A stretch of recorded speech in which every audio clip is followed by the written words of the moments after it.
Hello everybody. Vedori coaching classes में आपका स्वागत है। मेरा नाम है अक्षय और हम अब यहाँ पर इंग्लिश के लिटरेचर के बारे में थोड़ा डिस्कस करेंगे। कुछ लेसन्स को हम लोग समझेंगे, अच्छे से एक्सप्लेनेशन उनका समझेंगे और कुछ पोएम्स जो इसमें जितनी भी पोएम आती उन सब को हम लोग लाइन बाय लाइन और लेसन्स को, चैप्टर्स को भी हम लाइन टू लाइन हम लोग इसमें समझेंगे। तो चलिए सबसे पहले बात करते हैं लेटर टू गॉड की। तो लेसन 1 का जो हमारे नाम है उसका नाम है letter to God. Letter to God का मतलब होता है कि भगवान को लिखी गई एक चिट्ठी। अब इसमें क्या होता है कि हमारा जो एक किरदार होता है लेंचो नाम का, उस लेंचो ने भगवान को एक पत्र लिखा था। उस पत्र लिख के क्यों लिखा था और उस पत्र की ट्रेजेडी यानी कि ट्रेजेडी क्या हुई थी उसके बारे में बात करेंगे। तो सबसे पहले इस लेसन को लिखने वाले का नाम, जो हम लोग कह सकते हैं राइटर का नाम है G.L. फ्यूंटेस है। बढ़ते हैं आगे, बिफोर यू रीड थोड़ा हटा देते हैं। तो ये जो है एक फ़ोटो है एक लेटर का। पुराने टाइम पे लेटर वगैरह जो ऊपर जो पोस्ट होते थे वो इसी प्रकार से होते थे। तो चलिए सबसे पहले लेसन की लाइन बाय लाइन एक्सप्लेनेशन पढ़ते हैं। तो सबसे पहली जो लाइन है उसमें है कि the house the only one in the entire valley set on the crest of a low hill. From the height one could see the river and the field of ripe corn dotted with the flower that always promised a good harvest। तो यहाँ पर क्या है कि जो एक घर है, वो जो घर है वो पहाड़ी के निचले क्षेत्र में बना हुआ है और वो इस प्रकार से बना हुआ है कि वहाँ से उसे जो है इस प्रकार की हाइट से वहाँ से वो सब कुछ देख सकता है। वहाँ की नदियाँ देख सकता है और वहाँ के जो उसके जो फील्ड है, जो वहाँ पे उसकी फसलें उगी हुई है, जो फसल जो उसकी है वो है कॉर्न की। कॉर्न का मतलब होता है मक्के की जो फसल उसकी उगी हुई है, उसको देखता है। वो देखता है कि उसकी जो फसल है वो पक चुकी है, उसमें छोटे से फूल आ रहे हैं और एक तरह से उसकी जो फसल है वो एक तरह से हमेशा अच्छी हार्वेस्ट का मतलब होता है अच्छी फसल देगी। The only thing the earth need was a downpour or at least a shower throughout the morning. Lencho, who knew his field immediately, had done nothing else but see the sky toward the northeast। तो अब वो कहता है, जो बात करते हैं, the only thing जो उसने सिर्फ अर्थ से जो उसको चाहिए वो है कि थोड़ी सी, कम से कम थोड़ी सी क्या हो, बारिश हो जाए, जिससे है कि उसका जो फील्ड है, जो उसका जो खेत है वो थोड़ा हरा भरा हो जाए, उसको पानी मिल जाए। तो ये देखता है, वो आसमान की तरफ देखता है। अब बात करते हैं आगे। Now we are really going to get some water women. तो वो जो होता है अपनी वाइफ से कहता है कि अब हमें पानी आखिरकार मिलने वाला है। जो the women was preparing supper replied yes God willing. The older boy were working in the field while the smaller ones were playing near the house until the women called to them all, come for the dinner। It was during the meal that। तो बाद में क्या होता है कि वो जो अपनी वाइफ से कहता है कि यार मुझे लगता है कि अब हमें थोड़ा पानी मिलने वाला है। तो वाइफ जो होती है वो जवाब देती है कि हाँ, भगवान ने चाहा तो हमें पानी मिलेगा। अब वो जो वाइफ जो थी वो खाना पका रही थी, रात के लिए खाना पका रहे थे, डिनर जो हमें कहते हैं। अब जो उसके जो कुछ बड़े बेटे थे वो जो है फील्ड में काम कर रहे थे और उसके छोटे बेटे थे वो क्या कर रहे थे, अपने घर के आसपास खेल रहे थे। इतने में उसकी माँ ने बुलाया कि खाने तैयार हो चुका है, आ जाइए। तो Lencho had predicted big drop of rain began to fall. तो लेंचो ने एक तरह से प्रिडिक्ट किया था, उसने सोचा था कि काफ़ी बड़ी बड़ी बूंदे आएगी बारिश की, और ऐसा हुआ। अब in the north east huge mountainous of cloud could be seen approaching. The air was fresh and sweet. तो वो देखता है कि नॉर्थ ईस्ट में जो है बड़े बड़े बादलों के जो पहाड़ टाइप के जो बादल हैं वो आ रहे हैं, मतलब एक तरह से बहुत बड़े बड़े बादल हैं वो आ रहे हैं। और जो वो महसूस करता है वो थी कि हवा जो थी वो काफ़ी अच्छी और ठंडी ठंडी और काफ़ी मीठी मीठी, एक तरह से एक भावना है मीठी हवा की। मीठी हवा होती नहीं है, बस एक कह सकते हैं ना फीलिंग अच्छी आती वाली है। वो कह रहा है कि अब अच्छी हवा आ रही है। The man went out for no other reason than to have the pleasure of feeling the rain on the his body.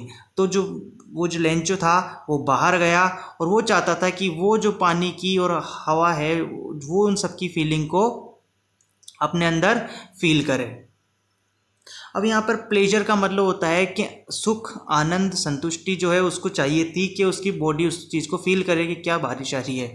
And when he return he exclaimed, और जब वो लौटा तो वो काफ़ी ज़्यादा खुश हुआ। There aren't rain drops falling from the sky, they are new coins, the big drops are 10 cents pieces and the little ones are 5।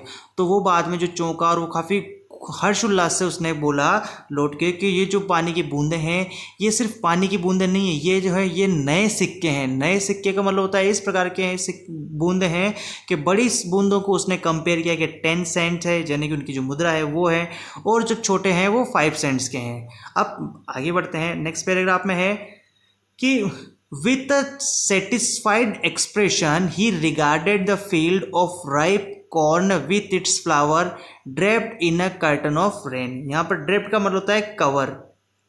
But suddenly a strong wind began to blow and along with the rain very large hailstorm began to fall। तो यहाँ पर क्या होता है कि वो काफ़ी ज़्यादा है ना, उसके हाव भाव में काफ़ी ज़्यादा संतुष्टि थी और वो कह रहा था कि भैया अब तो मेरी फसल जो है वो काफ़ी अच्छे से हो जाएगी, क्योंकि फसल भी पक रही है, फ्लावर्स वगैरह भी काफ़ी ज़्यादा एक तरह से पूरे के तरह पर्दे की तरह फ्लावर्स ने ढक रखा है मेरी फसल को। अब लेकिन अचानक से क्या होता है कि एकदम से तूफान आ जाता है, आंधी तूफान आ जाता है। उस तूफान की वजह से एकदम से क्या होता है कि उथल पुथल होती है। अब देखते हैं क्या होता है। These truly did resemble new silver coins. The boy, exposing themselves to the rain, ran out to collect the frozen pearls। तो आगे क्या होता है कि वो जो है अब थोड़े थोड़े उसमें से ना बच्चे जो हैं वो बारिश के बाहर जो थे वो एकदम से देखते हैं, वो बाहर उस बारिश में खेल रहे थे। अब वो जो उनको है ना कॉइन्स में कंपेयर कर रहा था, अब वो एक तरह से उन्हें सिल्वर कॉइन्स की में कंपेयर कर रहा है कि सिल्वर कॉइन्स है, और बच्चे जो थे वो बाहर उन फ्रोज़न पियल्स को यानी कि जमे हुए मोतियों को इकट्ठा कर रहे थे। जैसे कि मान लेते हैं कि उसे एक तरह से कहते हैं कि बर्फ़बारी हो रही थी।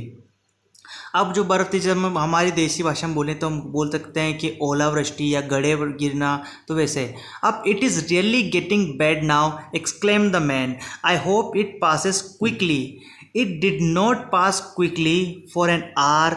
The hell rain on the house, the garden, the hillside, the cornfield, on the whole valley. The field was white as it covered with salt। तो जैसा मैंने बोला सॉल्ट यानी कि सफ़ेद रंग का हो जाना। तो अब हमारा जो लेंचो है वो दिमाग में सोच रहा था कि काश ये ना जल्दी ही गुजर जाए, जो भी हो रहा है थोड़ी से टाइम में आंधी तूफान आया तो जल्दी ही वापस से चला जाए, पर ऐसा हुआ नहीं। वो काफ़ी लंबे समय तक रहा, 1 घंटे तक रहा, घंटे भर तक रहा, और उसकी वजह से उन आसपास के क्षेत्र में काफ़ी ज़्यादा इकट्ठा हो गया, जैसे घरों पे, गार्डन में, पहाड़ी वाले क्षेत्र में, उसके खेत में, और पूरी वैली जो उनका जो क्षेत्र था, उन सब क्षेत्र जो था वो पूरा एरिया जो था वाइट कवर्ड हो चुका था। जैसे कि मान लेते हैं कि नमक की बौछार होती है ना, इस प्रकार से एक तरह से बौछार हो चुकी थी। अब not a leaf remained on the tree, the corn was totally destroyed, the flowers were gone from the plants. Lencho's soul was filled with sadness when the storm had passed. He stood in the middle of the field and said to his son, a plague or locust would happen। तो देखिए क्या होता है कि जो एक पूरे पेड़ पे एक भी पत्ता नहीं बचा, क्योंकि जो ओलावृष्टि होती है तो काफ़ी एक तरह से पत्थर कोई मारता है ना आसमान से, इतनी स्पीड से आता है, वैसे सिस्टम था। तो अगर इतना ज़्यादा पावर से अगर ओला गिर रहे हैं, बर्फ़ गिर रही है, तो पेड़ के सारे पत्ते जो है वो झड़ चुके थे। The corn was totally destroyed, यानी कि उसकी जो फसल थी वो पूरी की पूरी बर्बाद हो चुकी थी, सारे के सारे फूल जो झड़ चुके थे। अब लेंचो की जो थी वो आत्मा जो थी काफ़ी ज़्यादा दुख रही थी, वो काफ़ी ज़्यादा दुखी हो रहा था, ठीक है ना। अब वो जब बाद में क्या होता है कि जब आंधी तूफान चल जाता है तब वो अपने पेड़ खेत में जाता है, तो खेत में देखता है कि उसका जो खेत है वो पूरा का पूरा बंजर हो चुका है और उसके खेत में कुछ नहीं बचा है। सो फिर से एक लाइन पढ़ते हैं कि a plague of locust would have left more than this, the hail had left nothing. This year we will have no corn, that night was a sorrowful one. Sorrowful का मतलब होता है काफ़ी दुखी उनकी जो रात थी।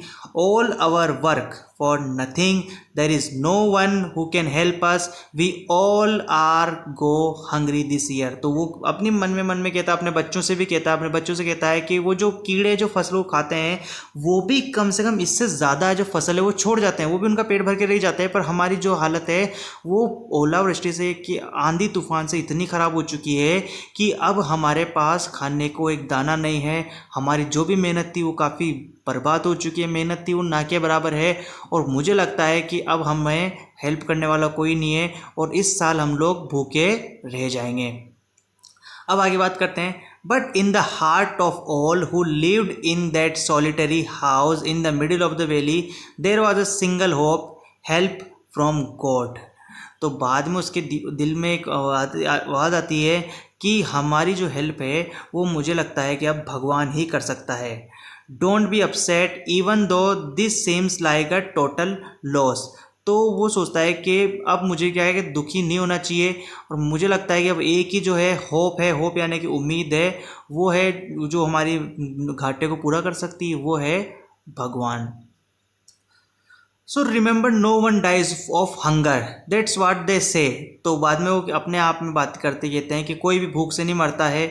सो no one dies of hunger all through the night Lencho thought only of his one hope, the help of God whose eyes as he had been instructed see everything even what is deep in one conscious. Lencho was an ox of a man, working like an animal in the field, but still he knew how to write.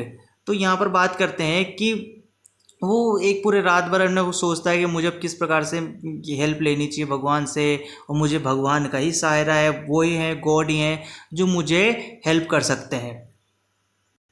तो चलिए आगे बढ़ते हैं। तो Lencho जो था अपने खेत का एक तरह से खुद भी काम करता था, एक तरह से बैल की तरह, बट उससे ये था कि उसे लिखना आता था। जैसे कि Lencho was an ox of an man working like a animal in the field but still no he knew how to write. तो वो जानता था किसे लिखते हैं। The following Sunday at daybreak he began to write a letter which he himself would carry to town and place in the mail. It was nothing less than a letter to God. तो उसने एक Sunday को दिन में letter लिखना चालू किया और उस लेटर को उसने खुद ही अपने टाउन में यानी कि अपने नगर में जाके उसने खुद ही उसमें मेल बॉक्स में डाला। उस लेटर में कुछ नहीं था, मात्र वो जो था वो भगवान को एक प्रार्थना थी। अब वो लिखता है, God he wrote, if you don't help me my family and I will go hungry this year.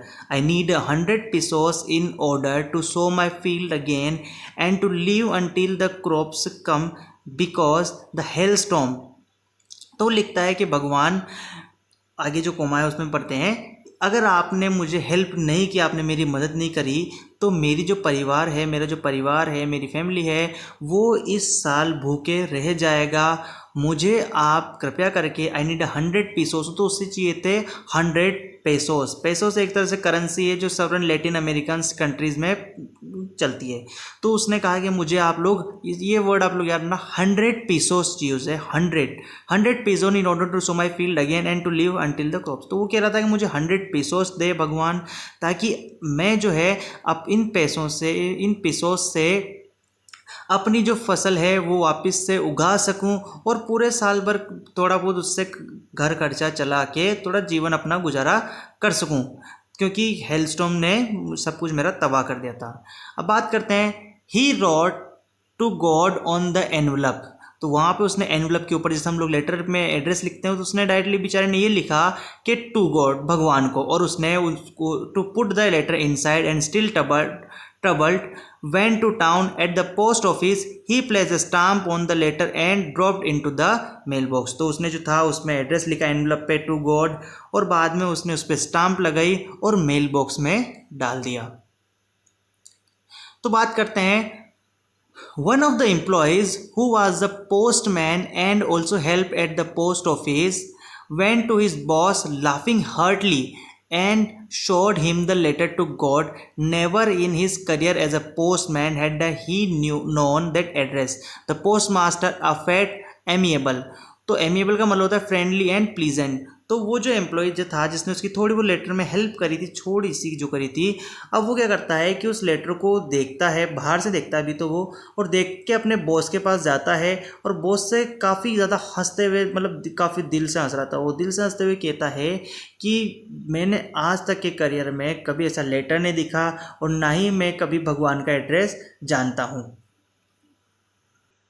So a fat, amiable fellow also broke out laughing, but almost immediately, यानी कि हाथों हाथ फटाफट से, he turned serious and tapping the letter on the desk, commented, "What faith! I wish I had the faith of the man who wrote this letter, starting up a correspondence with God." तो वो कहता है, वो थोड़ी देर तो हंसता है, बाद में वो सीरियस हो जाता है और उस लेटर को वहाँ पे डेस्क पे वो थोड़ा सा टैप करता है, यानी फटकारता है, और वो कहता है कि काश मैं मेरा भी है ना इसी प्रकार का भरोसा होता। फेथ यानी कि यहाँ पे होते हैं भरोसा, विश्वास, जैसा कि उस आदमी जो यहाँ से गया था उसको था। So in order not to shake the writer's faith in God, the postmaster came up with an idea, answer the letter, but when he opened it, it was evident that to answer it he needed something more than a goodwill, ink and paper, but he stuck to his resolution. He asked for money from his employee, he himself gave part of his salary, and several friends of his were obliged to give something for an act of charity. तो वो जो था, वो letter लिखने वाला जो postman था, काफ़ी अच्छा भी था, भला इंसान भी था। तो उसने कहा कि काश मेरे इतना भरोसा होता जितना उस शख्स का था। तो उसने उस लेटर को सोचा कि लेटर का ठीक है मैं जवाब देता हूँ, काफ़ी भोला भाला इंसान था। तो उसने लेटर को खोला, तो उसने जब लेटर को खोला तो उसने देखा कि उस जो लेटर लिख के गया जो कि हमारा लेंचो था, तो उस लेंचो को लेटर के बदले भगवान सिर्फ लेटर नहीं चाहिए था, जैसे को भगवान ने रिप्लाई दे दिया कि हाँ मैं भी अच्छा हूँ, मैं तुम्हें आशीर्वाद देता हूँ, वैसा कुछ नहीं था। तो उसे इंक पेपर के अलावा भी लेंचो को और कुछ चाहिए था। वो चाहिए थे, आपने सुना था कि उसको चाहिए थे 100 पेसोस। तो उसने 100 पेसोस के बारे में जब पढ़ा तो वो थोड़ा तो काफ़ी चौंक गया, लेकिन उसने अपना जो उद्देश्य था, जो रिजोल्यूशन जो उसने बनाया था कि मुझे उसकी हेल्प करनी है, तो उसने अपने आसपास के एम्प्लॉयज़ से हेल्प मांगी। उसने कहा कि चलिए थोड़ा मिल के काम करते हैं, कि उस बेचारे की मदद करते थे। उसके आसपास के कलीग से उसने मदद मांगी कि एक तरह से चैरिटी कर दें, क्योंकि अब सोचिए कोई इंसान कितना भोला होगा जिसने भगवान को लेटर लिखा होगा, क्योंकि हम भी जानते हैं कि भगवान को लेटर जाते नहीं है, पर अगर कोई शख्स ऐसी बात कर रहा है तो उसके अंदर कितनी ज़्यादा दया की भावना होगी, या वो कितना ज़्यादा भोला होगा आजकल के टाइम पे। So it was impossible for him to gather together the 100 pesos. So he was able to send the farmer only a little more than half. He put the money in an envelope addressed to Lencho and write it a letter containing only a single letter, और उसमें जो signature था वो था God. तो अब उस बेचारे ने जो थी हेल्प करी। अब देखिए यहाँ पर क्या है कि थोड़ा फ़नी स्टांजा होएगा। फ़नी का मतलब होता है कि कुछ ऐसी चीज़ होएगी जिसमें हंसी भी आएगी, किसी का भोलापन भी छलकेगा, और मदद करने का परिणाम कभी कभी क्या हो सकता है उसके बारे में हम कभी यहाँ पे देखेंगे। तो उस अकेले के जो पोस्टमैन था, उसके लिए अकेले के 100 पेसोस इकट्ठे करना काफ़ी इम्पॉसिबल था। उसने आसपास से मांगे भी थे, बट फिर भी उससे इतने इकट्ठे नहीं हो पाए। तो वो जो था वो सिर्फ आधे से थोड़े ज़्यादा ही इकट्ठे कर पाया था, मतलब वो पूरे 100 पैसे नहीं इकट्ठे कर पाया था। तो इसी के ऊपर है 100 से थोड़े से ज़्यादा आधे से ज़्यादा इकट्ठे कर पाया, यानी कि 50 से कुछ ज़्यादा। और उसने वो जो था वो लेटर में वापस उसने पैसे रखे। उस लेटर को उसने, अब एड्रेस क्या लिखेगा, भगवान का कोई एड्रेस उस पोस्टमैन को नहीं याद, तो उसने उस पोस्ट के ऊपर यानी कि उस लेटर के ऊपर मात्र एक सिग्नेचर था, वो भगवान के नाम का सिग्नेचर कर दिया, यानी कि सिर्फ गॉड लिख दिया। सो आगे बढ़ते हैं। The following Sunday Lencho came a bit earlier than usual to ask if there was a letter for him.